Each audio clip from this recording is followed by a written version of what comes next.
Good morning students. Hindi व्याकरण के अंतर्गत आज हम पाठ 16 विराम चिन्ह का अध्ययन करेंगे।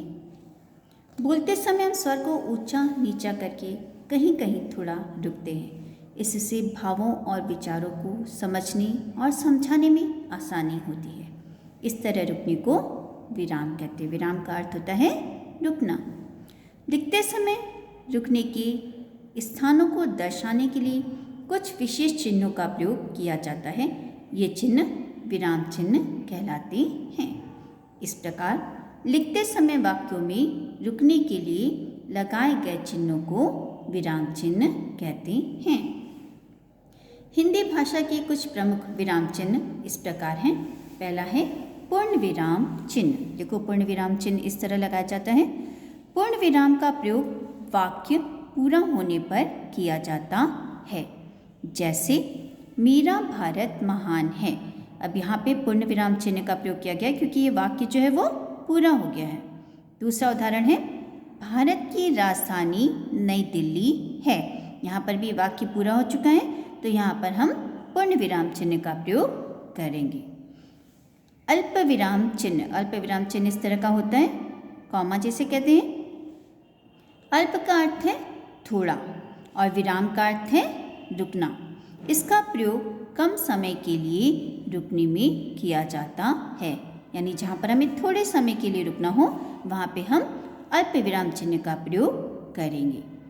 जैसे एशिया, यूरोप, अफ्रीका, उत्तरी अमेरिका, दक्षिणी अमेरिका और अंटार्कटिका महाद्वीप हैं।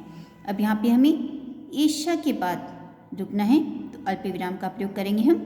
यूरोप अल्प विराम का प्रयोग करेंगे। अफ्रीका अल्प विराम का प्रयोग करेंगे हम यहाँ पर।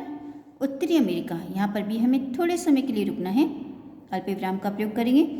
दक्षिणी अमेरिका और अंटार्कटिका महाद्वीप है। यहाँ पर वाक्य समाप्त हो चुका है, तो वाक्य की समाप्ति पे हम किस चिन्ह का प्रयोग करते हैं? पूर्ण विराम का। तो यहाँ पर हम पूर्ण विराम का प्रयोग करेंगे।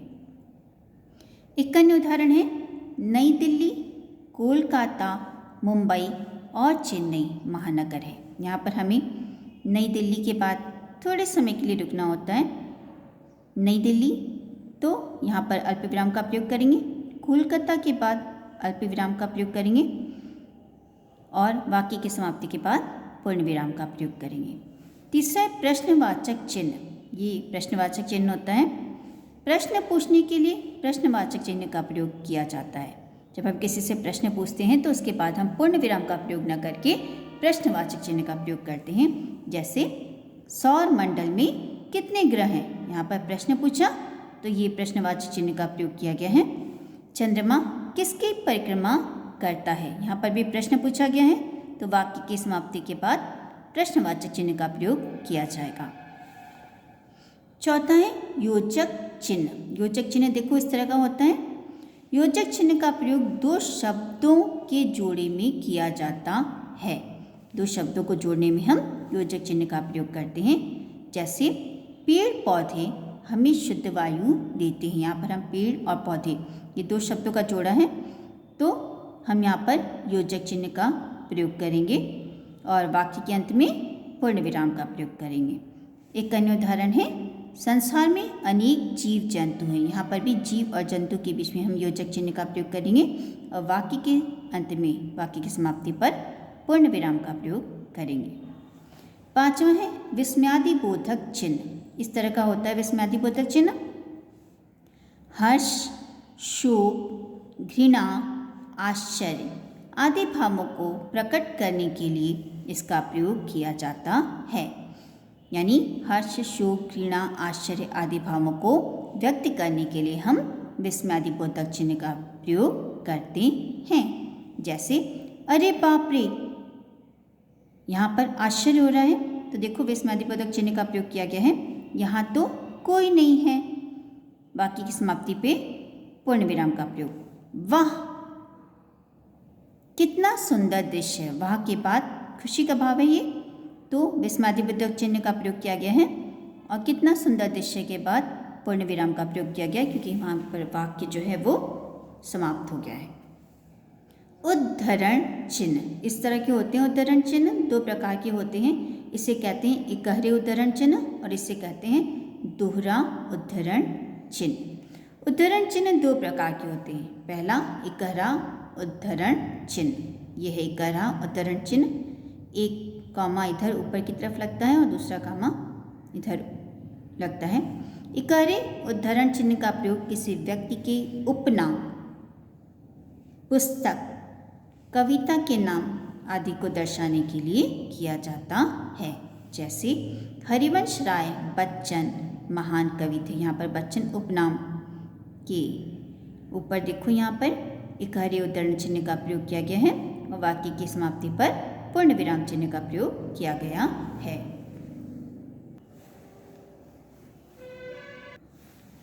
दोहरा उद्धरण चिन्ह, ये दोहरा उद्धरण चिन्ह होता है। यहाँ पर डबल, यहाँ पे ऊपर दो लगा हुआ है, इसे कहते हैं दोहरा उद्धरण चिन्ह। इसका प्रयोग किसी व्यक्ति के कथन को ज्यों का त्यों लिखने के लिए करते हैं। अगर किसी व्यक्ति का कथन हम लिखते हैं ज्यों का त्यों, उसमें कोई भी परिवर्तन नहीं करते, तो हम दोहरे उद्धरण चिन्ह का प्रयोग करते हैं। जैसे लोकमान्य तिलक ने कहा था, यहाँ पर योजक चिन्ह है, स्वतंत्रता हमारा जन्मसिद्ध अधिकार है। अभी कथन लोकमान्य तिलक ने कहा था, हम उससे ज्यों का त्यों बिना परिवर्तन के लिख रहे हैं, तो यहाँ पर हम दोहरे उद्धरण चिन्ह का प्रयोग करेंगे।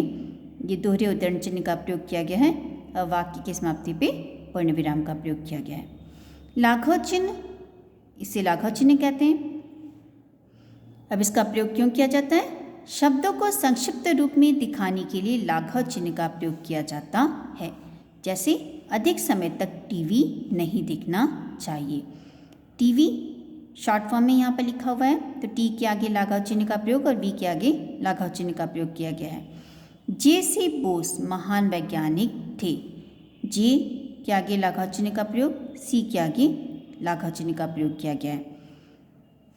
तो बच्चों, इस पाठ से हमने यह जाना कि लिखते समय वाक्यों में रुकने के लिए लगाए गए चिन्हों को विराम चिन्ह कहते हैं। विराम चिन्ह लगाने से भावों को समझने में आसानी होती है। धन्यवाद।